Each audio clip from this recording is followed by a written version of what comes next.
Greetings, minions, it is I, the Flaming Monocle, here with my very, very good friend T-Dude. Hello? And once again, we're broadcasting from a distance of about 650 miles from one another, so do apologise if there is any delay. Speaking of it delay... hardly feels that. Speaking of delay, should we get straight into it? We're still on we're about a quarter of the way through the game, which is pretty good, and we're just about to start chapter 6, which is Sanctuary of the Inn. Let's go straight for it. Sanctuary of the Inn. Oh, yes. I don't think we really need to do a recap, do we? Sunday, 24th of May, 1914, in Galloway, Scotland. What a lovely day. Oh, there goes the train, I guess. It's too expensive to animate, so we put some smoke instead. At least you know it's a train. Yeah. I mean, the animation team have done their job. Here we go. The occupants of the carriage were an old shepherd and his dog, a wall-eyed brute I mistrusted. The man was asleep... The dog ordered the scotch. Yeah, exactly. Well, this is Scotland. The man was asleep, and on the cushions beside him was that morning's Scotsman, which, for those outside of the UK, would be the newspaper. Billy Connolly. This morning's Scotsman is just some guy that happens to sit on the train. Okay, I'll be a Scotsman for today. You got any scotch? Oh, hang on, there you go. I could smell the alcohol on his breath. Is it today's newspaper? It is. The Scotsman. Okay. Oh, it gets us to the middle bits. Bloody hell. Oh, I see, it's highlighted bits that are useful to us. I'm guessing. Oh, that's kind of handy. So it's like the front page is okay, but second page it's Empire Day murder shocks London, police questioning suspect. Yeah, see, that's important. I'm guessing they took the milkman. And the only result to be found. Even more intriguing is the arrest of a local milkman found whistling in the hallway of the apartment, a mere 5 minutes away from Oxford Street. I shouldn't have whistled. Like, that just gets all the attention. Indeed. Just slip quietly back onto his milk float, or milk donkey, or whatever. Right-clicking. So yeah, it's the second dead body to be found in this very apartment block in the past week. Oh man. I think that's the only highlighted bit on that page. And on this page we've got several little bits. But this one, Empire Day celebrations, rain interferes with Hyde Park parade. Oh no. Missing airman, feared disaster to Mr. Hamel. Gustav Hamel. Oh dear.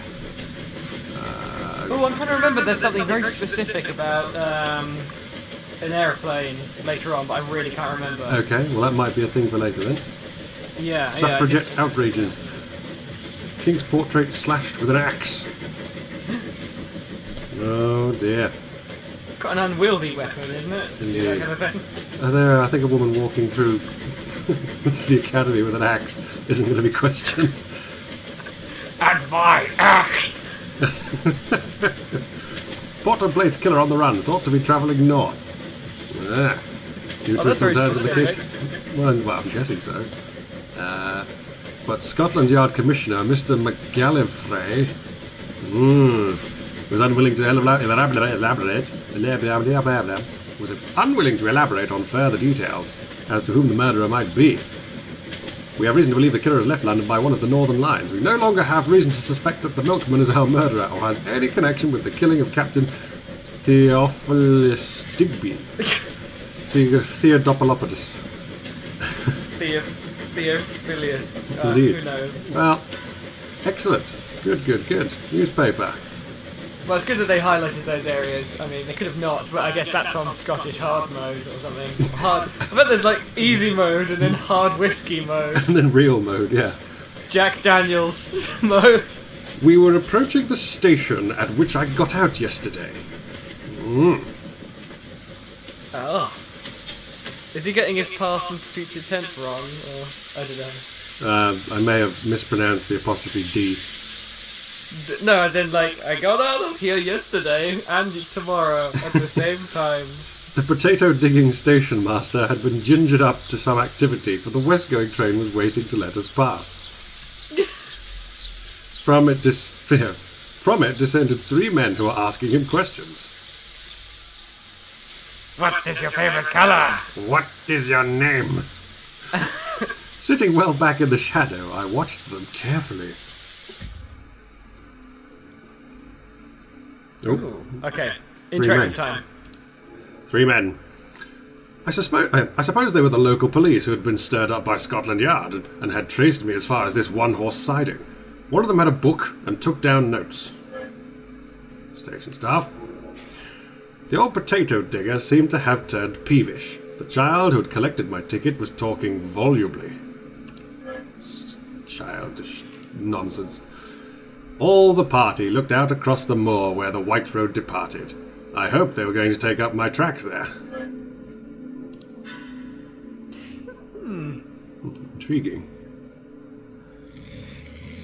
Is it required for you to click all 3 things when No. an option comes up? No, Or is but it just, yeah? I whatever think you for want? the sake of the story, it's worth going into these things. Do you not think? Oh no, of course, yeah. But I'm just wondering, sort of like, you know, because do you get the little triangle? The little Oh no, it lets me skip them, but I feel like I ought to do it justice by clicking all the of things. course, yeah. So as we moved away from the station, the old shepherd began to stir a large volume of whiskey, and then drank it. You say that, I bet he's going to do that now. Or the dog will, you know. Smoky dog. No one's barking. Quiet, you Where am I? You're on a train, travelling east towards Dumfries, in Scotland. Oh, that's what comes of being a teetotaler. Okay. I expressed my surprise that in him I should have met a blue ribbon stalwart. I'm a strong teetotaler. I took the pledge last Martinmas and I haven't touched a drop of whiskey since then. Not even a hogmanay, though I was so tempted. I see. Good night. Oh, swag, I heat better than hellfire and twine looking different ways for the Sabbath. What did it? Here, a drink they call brandy. Being a teetotaler, I keep it off the whiskey, but I was nipping no day this brandy, and I doubt I'll no be real for a fortnight. That's the scariest part of the whole thing. That was pretty scary. My I plan didn't had catch much of that apart from whiskey brandy. I don't drink whiskey anymore, I just drink brandy. My plan had hope that been was to the get dog out at some talking as station well. down the line, but the train suddenly gave me a better chance.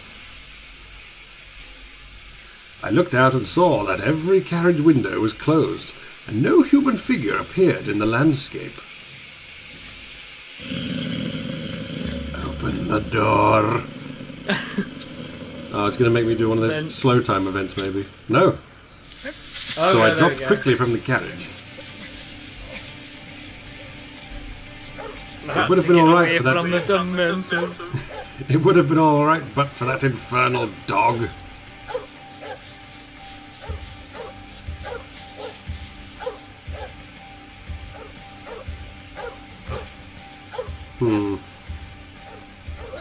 Okay. Oh, where am I?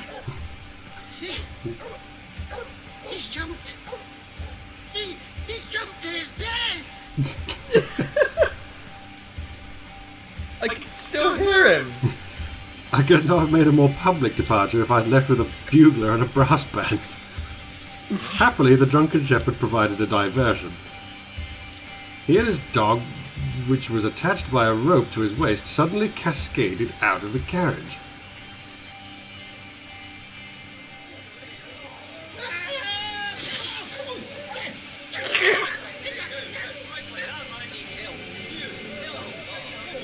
Okay. That blasted dog just bit me. like something straight out of Thomas the Tank Engine. They had forgotten me. I don't remember there being many bastard biting dogs in Thomas the Tank Engine. No, but that train line was more dangerous than any you care to mention in like really remote parts of the world. And then Thomas had a drink of whiskey. And then the fat controller appeared, and he was really angry. But he had been drinking heavily that morning. So, I looked back, but there was nothing in the landscape.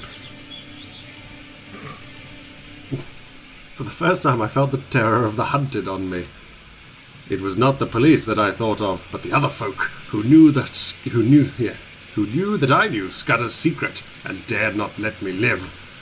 I was certain that they would pursue me with a keenness and vigilance unknown to the British law, and that once their grip closed on me, I should find no mercy. Gosh. Like the mafia or something.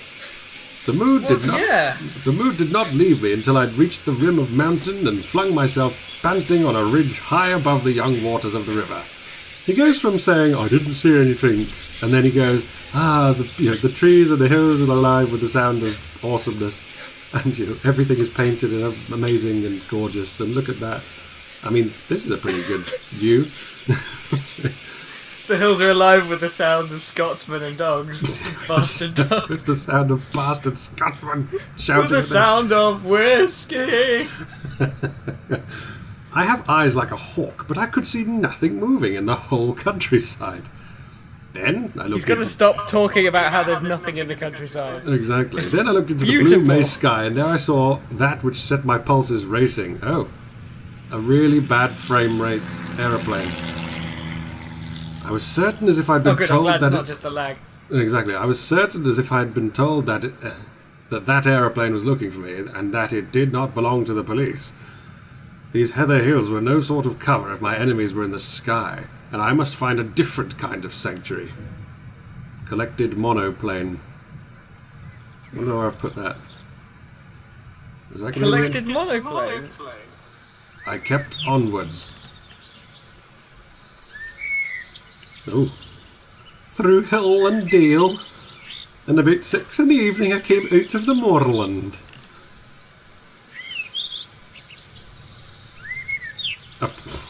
Okay, I'll click on that. Approach. It hasn't asked me to do any slow time events recently, like shave myself. Well, you can fast travel in this game, that's good. Yeah. Scottish moors. Okay, so I get to click on things now, do I?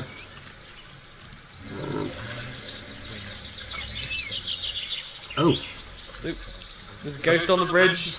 Ghost on the bridge that's telling me poetry, but I didn't... Oh, okay. It would be safer to go under the bridge or across the water. Tis a troll bridge. Peat smoke and savoury roast floated from the house. Okay. I've seen the house. So now walk over to the bridge. Good evening to you. It's a fine night for the road. Is that place an inn? At your service. I'm the landlord, sir. And I hope you will stay the night, for, to tell you the truth, I've had no company for a week. Collected the innkeeper. Ugh. I pulled myself up on the parapet of the bridge and filled my pipe. I began to detect an ally. I'm sensing, friend. And doing the thumbs up at each other. Innkeeper?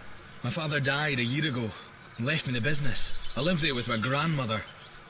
It's a slow job for a young man, and it wasn't my choice, the profession. Which was? He actually blushed. Gigolo. I want to write books. Oh. And what better chance could you ask? Man, I've often thought that an innkeeper would make the best storyteller in the world. Oh, not now. Maybe in the old days when you had pilgrims and ballad makers and highwaymen and mail coaches on the road. But not now.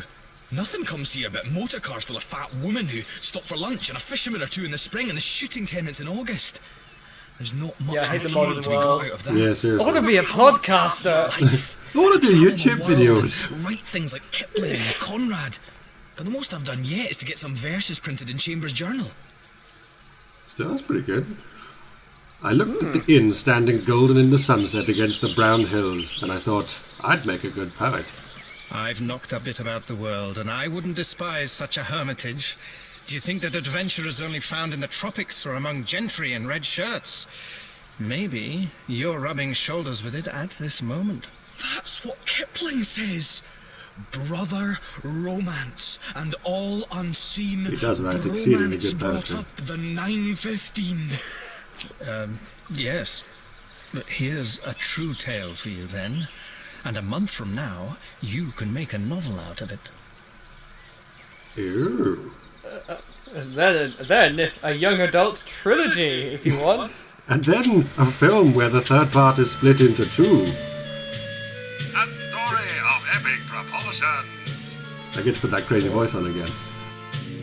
Mr. Richard Hannay was a successful mining magnate from Kimberley, Australia. Yes, a successful magnate. Mine. He looks like Batman from here. As he ran into serious financial troubles. Oh, I'm here to put you in serious financial troubles. We're here for the money. And nothing. Pew pew pew. What? My hat disappeared. Thugs chased Hannay across the Kalahari to German Africa, pursuing him across the ocean.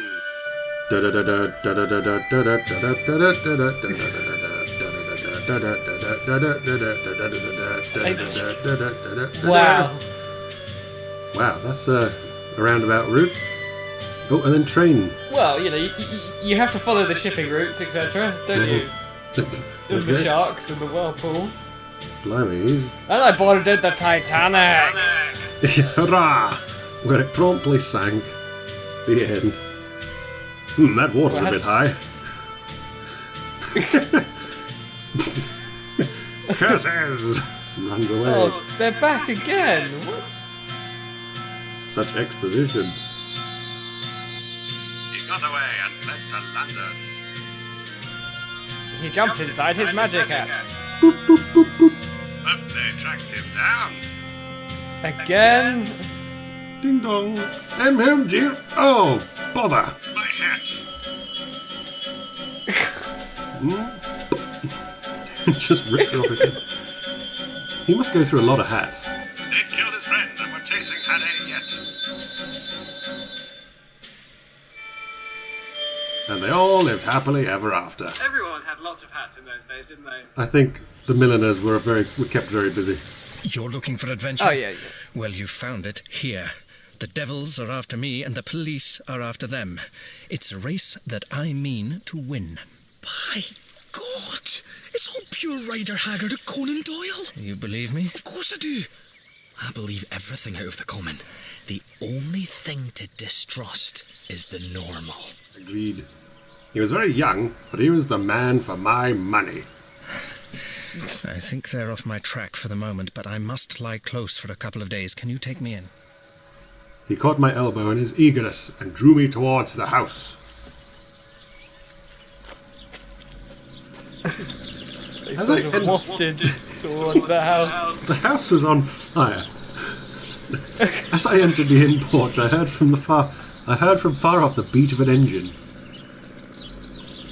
Excuse me. Oh, an aeroplane.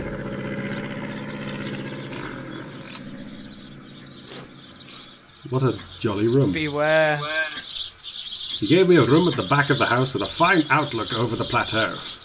I smoked in a chair till daylight, for I could not sleep. No, that's new for him. Indeed.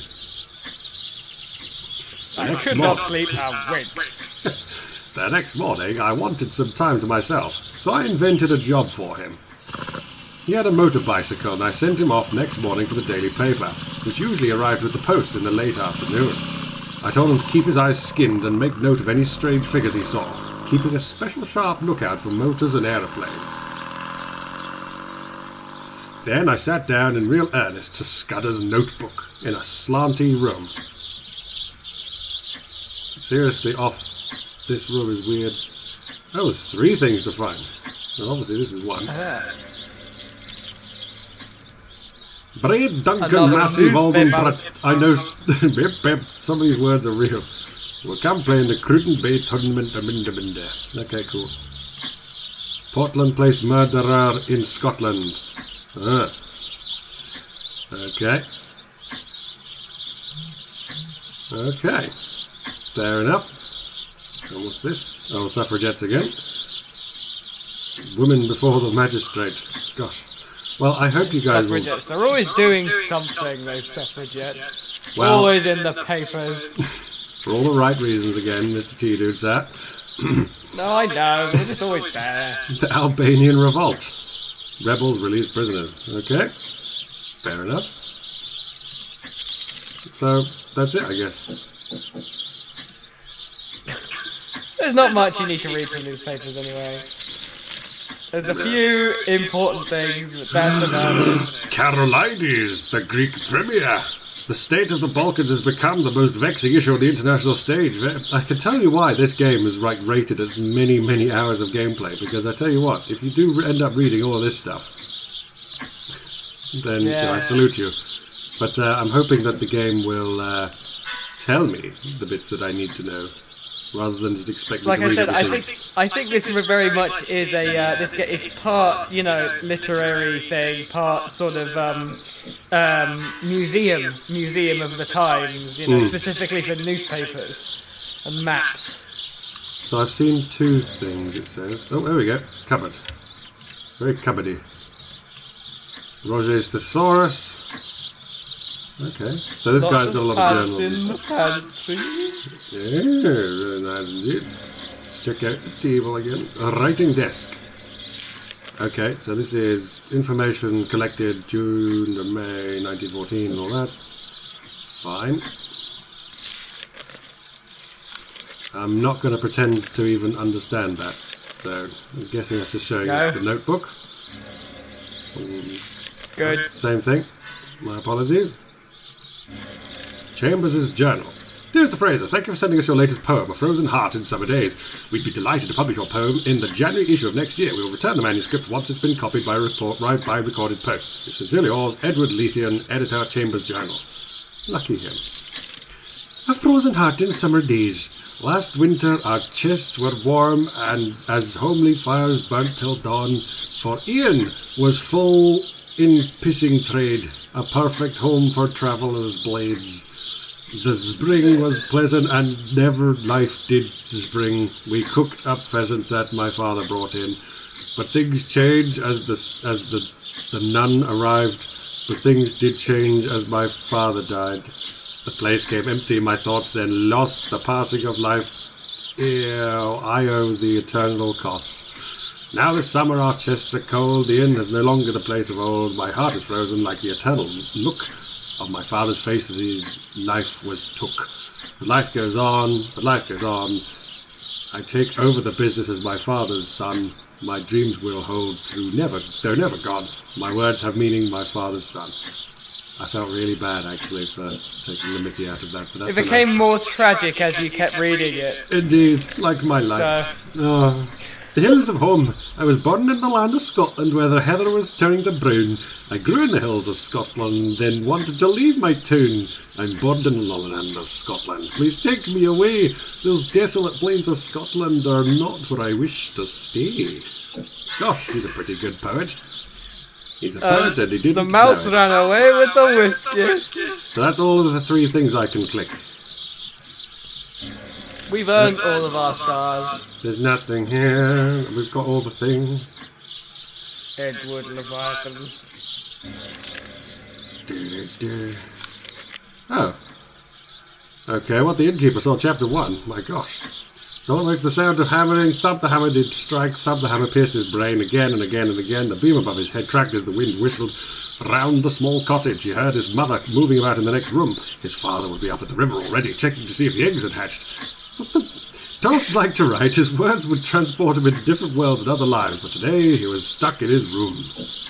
My word. I think we're done.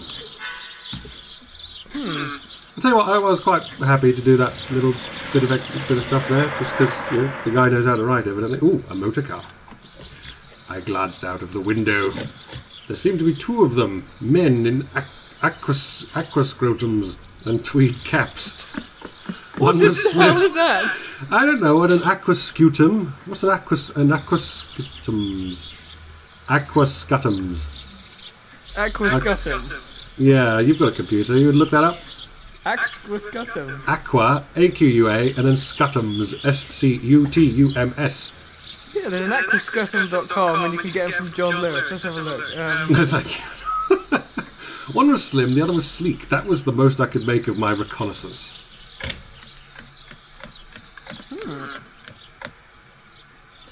I may have accidentally... Aquascutum is a Let's learn something. It's a UK fashion retailer. Okay, so we've just like But it was sold the brand. established in 1851, so it's obviously what he's talking about. So it's like, you know.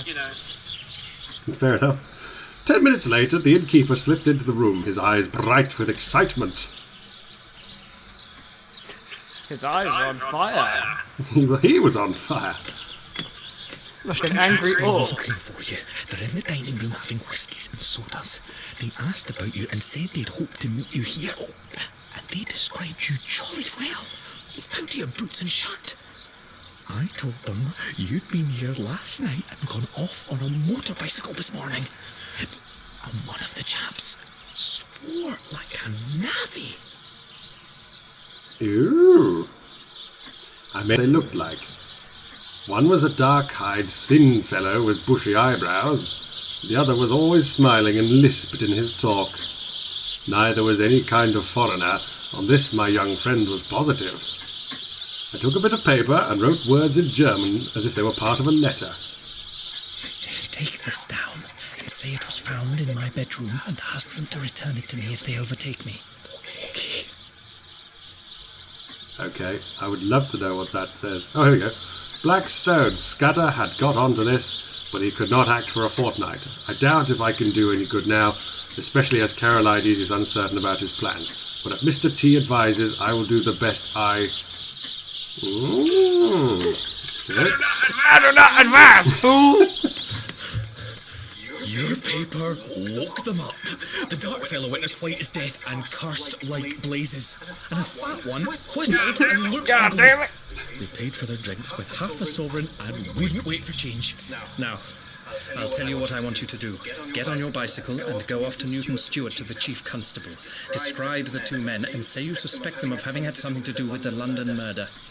You can invent reasons. The 2 will come back, never fear. Not tonight, for they'll follow me 40 miles along the road, but first thing tomorrow morning. Tell the police to be here bright and early. Oh. Now, Mr. Policeman, I want you to be here bright and early. Don't be late. Because police, they've got nothing better to do. He set off like a docile child whilst I worked at Scudder's notes. I had a sudden inspiration, which the game notes by you saying, aha.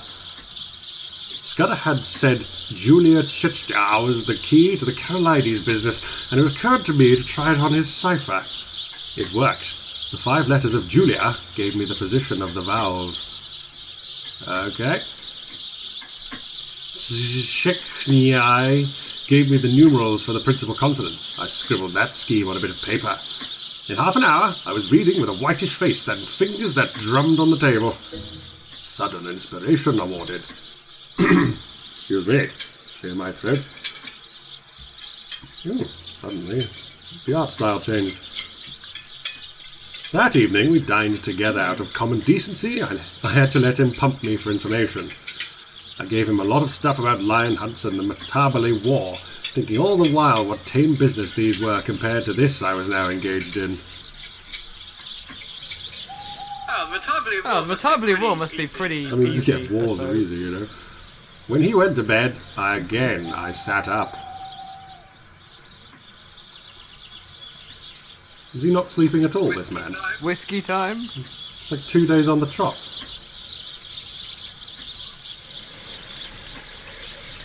Well, he's being hunted. He's probably quite anxious.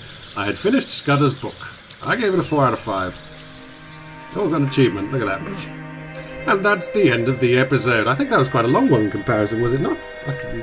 Don't know what the time is on that one. In any case, that was quite an eye-opening chapter, I think, because it kind of really does show just how determined this chap is to get away and to make sure that his story is believed. It's quite interesting, I must say. I'm looking forward to seeing what he made of Scudder's notes. Anything you wish to add? Which I'm sure we'll find out. We will find out in the next Indeed. chapter. Do you want to add anything there, or should we go straight to the next one? Let's go. Okie dokie. Well, unfortunately for you listening to this, I'm afraid you're going to have to wait until the next time that we play the 39 Steps. Thank you very much indeed for watching. Do join us again the next time. See you then. Ta-da! Bye.